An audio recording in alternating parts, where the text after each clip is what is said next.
ఆటోలో ప్రయాణించి ఓటు హక్కుపై ప్రజల్లో అవగాహన కల్పించారు ఆదిలాబాద్ జిల్లా కలెక్టర్ రాజర్షిష. జిల్లా కేంద్రంలోని వీధుల్లో ఓటర్ల చైతన్య ఆటో ర్యాలీ నిర్వహించారు.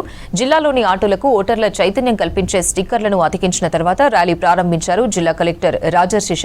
మున్సిపల్ ఎన్నికల్లో 100% ఓటింగే లక్ష్యంగా పనిచేస్తున్నామని చెప్పారు. ప్రతి ఒక్కరూ ఓటు హక్కును వినియోగించుకోవాలని పిలుపునిచ్చారు కలెక్టర్ రాజర్షిష.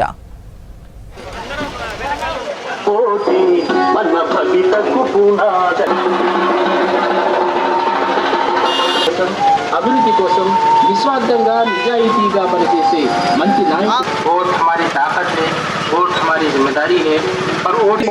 ఈ నెల 11వ తారీఖు పొద్దున 7 గంటల నుంచి సాయంత్రం 5 గంటల వరకు జరుగుతుంది. సో ఆ సందర్భంలో మనం గత కొద్ది రోజు నుంచి మళ్ళీ ఓటర్ అవగాహన సదస్సు కార్యక్రమం కూడా చేస్తున్నాము. మొన్న మనం స్వీప్ ర్యాలీ 2-3 ఏరియాస్లో, తర్వాత స్వీప్ వెహికల్ కూడా లాంచ్ చేసి మళ్ళీ ఈరోజు ట్రాన్స్పోర్ట్ డిపార్ట్మెంట్ ఆధ్వర్యంలో మళ్ళీ ఒక 120 ఆటోస్తో ఒక ర్యాలీ కూడా ఇక్కడ కలెక్టరేట్ నుంచి మళ్ళీ మనం అంబేద్కర్ చౌక్ వరకు కూడా మళ్ళీ నిర్వహిస్తున్నాము. సో మా అదే లక్ష్యం, అందరూ ఓటర్స్ ఎవరైతే ఉన్నారో ఆదిలాబాద్ మున్సిపాలిటీలో సో 1,43,000 దీని ప్రకారం మన ఓటర్స్ ఉన్నారు. వాళ్ళ పేర్లు కూడా ఓటర్ జాబితాలో ఉంది. మా బిఎల్ఓస్ కూడా వారు ప్రతి ఒక్కరికి ఈ పోల్ చిట్టి కూడా ఏవైతే ఉన్నాయో ఇవ్వడం జరుగుతుంది.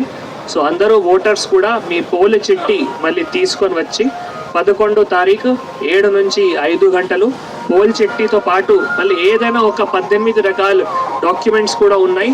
అవి ఏదైనా ఒక డాక్యుమెంట్ తీసుకొని వచ్చి మరి మీరు నచ్చిన క్యాండిడేట్ ఎవరైతే ఉన్నారో వాళ్ళకి ఓటు హక్కు వినియోగించుకోవాలి. మన పోలింగ్ శాతం కూడా ఎక్కువగా ఉండాలి. 100% పోలింగ్ జరిగే విధంగా